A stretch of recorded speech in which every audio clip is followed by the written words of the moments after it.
حضرت امیر المؤمنین علی ابن ابی طالب علیہ السلام فرماتے ہیں یہ جملہ ایک ایسا جملہ ہے، نہج البلاغہ میں بھی موجود ہے، لیکن عربی زبان کا ایک بہت بڑا ادیب عربی زبان کا ہے جاحظ.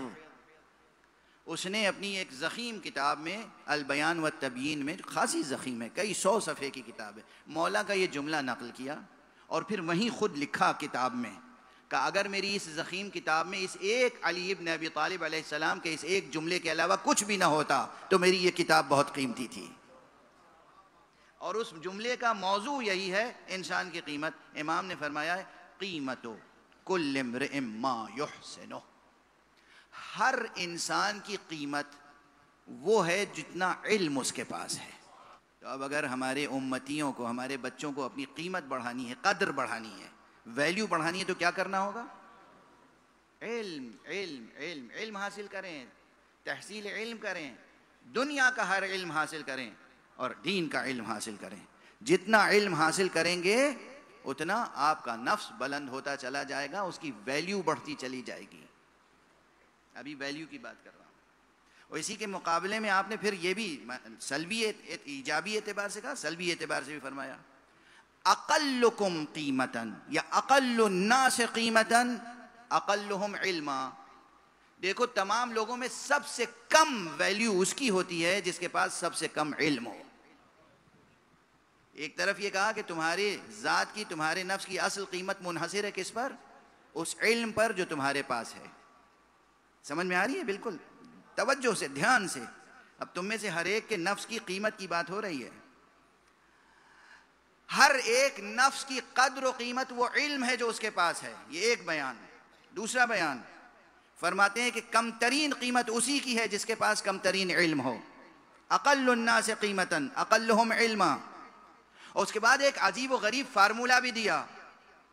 فرمایا کہ کل شیء یضیق بما یجعل فیہ الا وعاء العلم.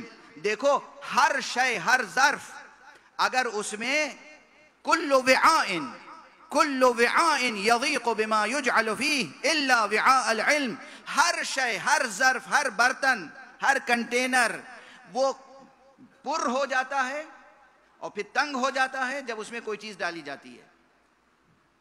یعنی آپ کوئی چیز لے کے سرمایہ کرنا چاہیں، جیسے عموماً غریب عوام کو پریشان کرنے کے لیے سرمایہ دار کیا کرتے ہیں؟ ضرورت کی چیزیں بازار سے اٹھائیں اور اپنے یہاں اس کا ذخیرہ کر لیا. بازار سے غائب، لیکن ایک جگہ ذخیرہ ہے. مگر ان کے بھی ذخیرہ کرنے کی ایک حد ہوتی ہے، کہیں نہ کہیں جا کے پھر ہار جاتے ہیں. حرام کا ذخیرہ جب ہوتا ہے تو وہ کہیں نہ کہیں پھر ابل پڑتا ہے، بے اختیار بھی آنکھوں کے سامنے آ جاتا ہے، عوام کے سامنے آ جاتا ہے. ٹھیک ہے نا؟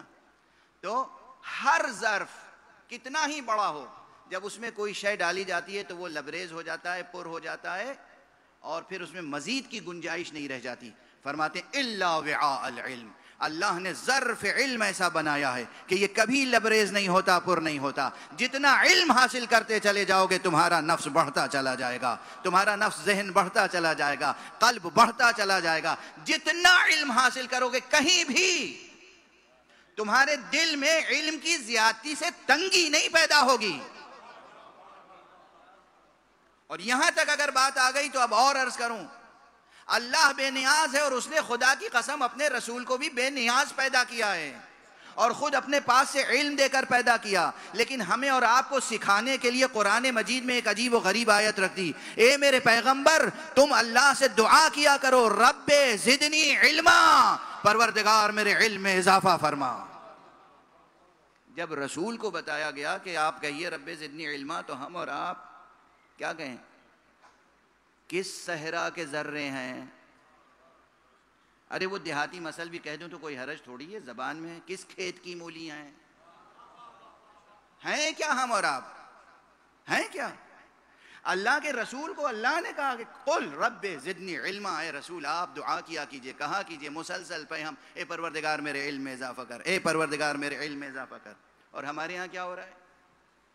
علم سے غفلت. علم سے غفلت ہوگی تو کوئی امت تشکیل نہیں پا سکتی. آپ مرتضیٰ کے امتی نہیں بن سکتے.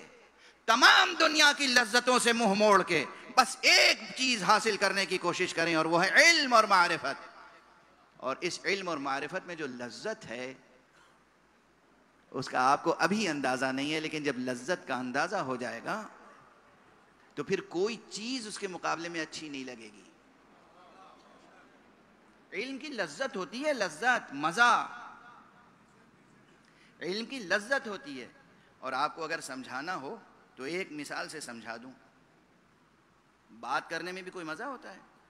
بالکل نہیں. لیکن اگر بات ذکر اہل بیت کی ہو تو آپ کا ذوق اس کی لذت سے آشنا ہے یا نہیں؟ لذت سے آشنا ہے یا نہیں؟ لذت ذکر علی سے آشنا ہے کہ نہیں؟ لذت ذکر حسین سے آشنا ہے یا نہیں؟ مجلس میں اس سے زیادہ مانوس اور اس سے زیادہ بڑی مثال نہیں دے سکتا میں. یہ مانوس بھی ہے اور حقیقی مثال ہے.